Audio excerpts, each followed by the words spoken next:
والاقيك مشغول وشاغلني. رايح فين يا حيوان؟ لا بابا مش رايح. اسكت، مش ماما بعتنا اجيب لها حاجه من تحت؟ يا راجل اهبل انا عشان اصدقك.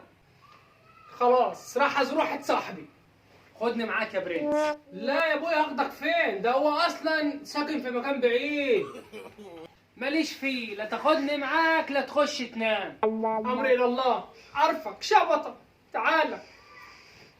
ايوه كده يا حيوان. بقول لك يا ابويا احنا خلاص وصلنا اهو. هو صاحبك ساكن هنا يا واد؟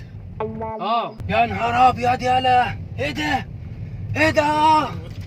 يا ابويا مش كده يا ابويا، يعني انت كده هتموتنا. وبعدين يا عم احنا جايين نزور الراجل ولا جايين نحسده؟ اسكت يا بقر انت، خلينا نتفرج على الحاجات الحلوه ده والورد، خلينا نشوف الناس العايشه. يلا يا ابويا خلاص وصلنا اهو. الحمد لله على السلامة يا جماعة، نورتونا يا جماعة. ازيك يا كرم، عامل ايه؟ الحمد لله على السلامة.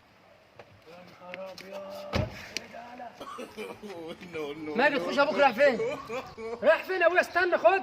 تعالى يا عم نروح ورا بالامن ياخده. لا انت بتعمل ايه يا ابويا؟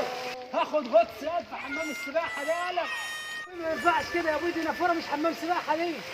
انا غلطان اللي انا عزمتكم عندي. معلش يا كرم، حقك عليا. ماليش في ايه، هنزل يعني هنزل. انا اصلا غلطان ان انا جبتك معايا. خلاص يا عم خلاص، سديت نفسي يا اخي، سديت نفسي بقى. شكرا يا ابوي، بس يلا بينا نمشي لو سمحت. نمشي؟